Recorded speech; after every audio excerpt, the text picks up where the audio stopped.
Late night show host, fellow YouTuber, and ginormous automotive enthusiast, Mr. Jay Leno has said that he will not buy a Ferrari because he hates the dealership. I mean, it's every gearhead's dream to own a bright red Ferrari, isn't it? Oh, yeah! But buying your dream F car might be a downright nightmare. Jay owns over 180 vehicles and not a single Ferrari. Not one. And why is that? Well, we're gonna show you exactly why. Welcome back to Blinker Fluid. Let's go. Oh, do I have a question for you. The last time that you saw a Ferrari, how did it make you feel? How does that feel, baby? Lower. How does that feel, baby? And if you haven't seen one in a while, well, here's an image of one.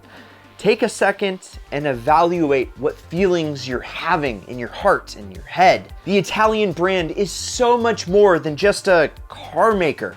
It's a statement piece, a way to say that I've made it to the world. You see, the racing pedigree baked right into their road cars because, well, not only did they win their first Le Mans in 1949, but they've successfully raced in every season of F1 since the inception. The only car maker to ever do that. And what about their styling? Is it a lot like nothing else you've seen on the road?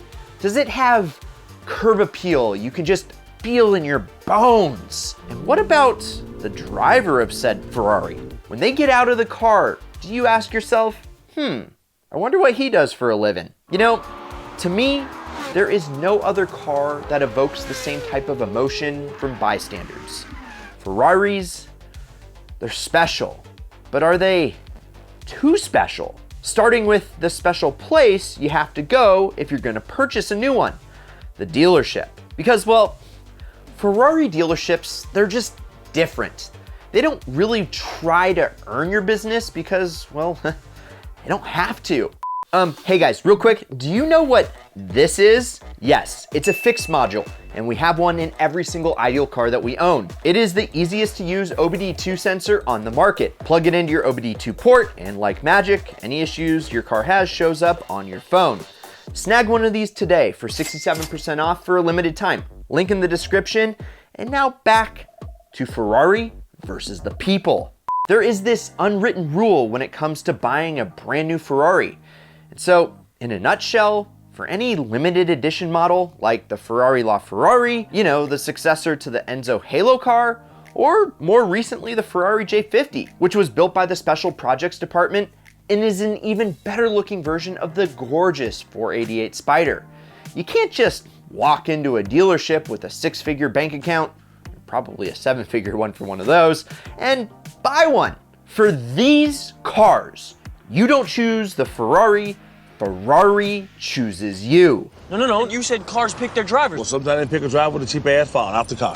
Even for lesser models, Ferrari is such a prestigious brand with so much demand that they lack some of the customer service that other boutique manufacturers excel at. And toilet water for you, anything for the little one? For example, Jay bought a McLaren MP412C, and the dealer had him come in and they upgraded it from a stock 592 horses to 617 free of charge.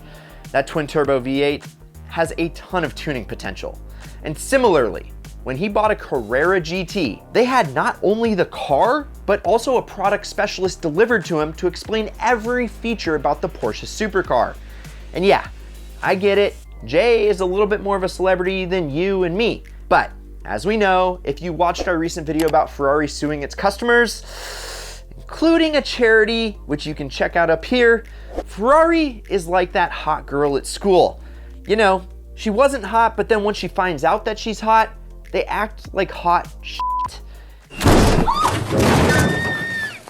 And that can be just straight up off-putting. But it doesn't stop at the dealership. Do we have any Grand Tour fans in here? Yes, well, the infamous Jeremy Clarkson, who does say a lot, went on record and said that Ferrari is a difficult company to work with, but are extremely good cars when you get a hold of them. Almost like they're tough to get a hold of, even if you're Jeremy Clarkson, Hammond, or James May. In fact, when the trio shot the LaFerrari, they basically had to beg to get their hands on it. And the prancing horse refused to register the car, so they couldn't even drive the car on the road. Except, I'm sure they did anyway. Plus, they had to promise that they wouldn't do any timed laps, which they did anyway too. McLaren and Porsche, on the other hand, rolled out the red carpet and supplied the trio with their own race engineers. But that's not all. We're just getting started, because you know the infamous Slideways reviewer, one of our favorites, Chris Harris? Well, yeah, he blew the whistle on Ferrari. Because Ferrari was sending pre-vetted reviewers modded Ferraris that were supposedly stock. And they pre-vetted these reviewers because, well, they wanted them to put up with all the Ferrari BS. So Chris Harris outed them and went on record and said that they put stickier rubber on a Ferrari F430 Scuderia, which made those standard tires stick to themselves on the roller on a dyno. And the 360 Modena press car was a full 2 seconds faster to 100 miles per hour. That is when they tested it against a privately owned Ferrari 360. And yes, I get it. There are plenty of press cars that are ringers because, well, they know that the numbers that they put out are a direct correlation to the number of units that they sell. I mean, it's a business after all. But Ferrari, to me, is the benchmark for supercars.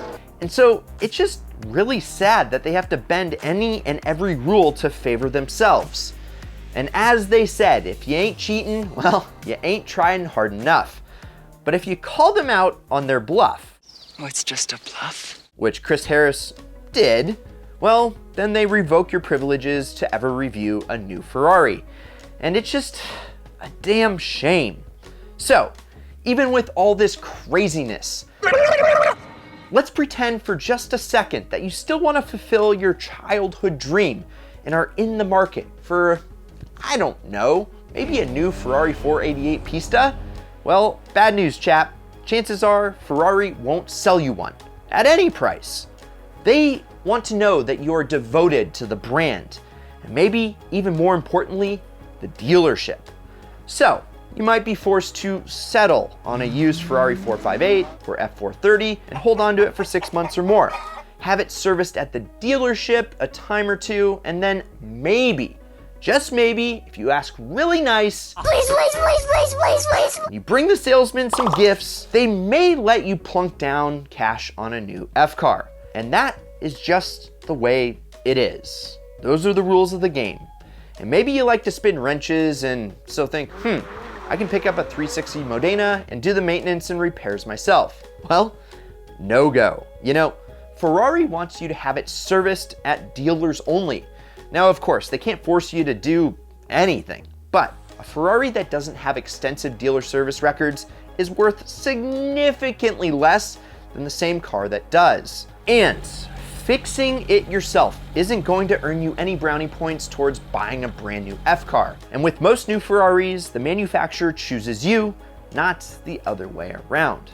There's a sort of elitist stigma that goes along with the brand as well. So, now that we're starting to paint the picture of why Jay Leno, multi-millionaire car aficionado, simply won't buy one, it makes sense that he has over 180 cars and not one has a Ferrari badge.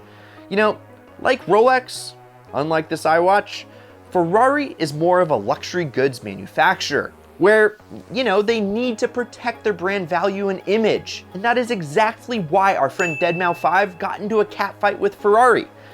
Rawr. Who sued him of trademark infringement for rebranding his Ferrari. And so, like all of us, you know what he did? Well, he went to the dark side and revised his Ferrari with a brand new Lamborghini, which Lamborghini just kind of seems like the opposite of Ferrari.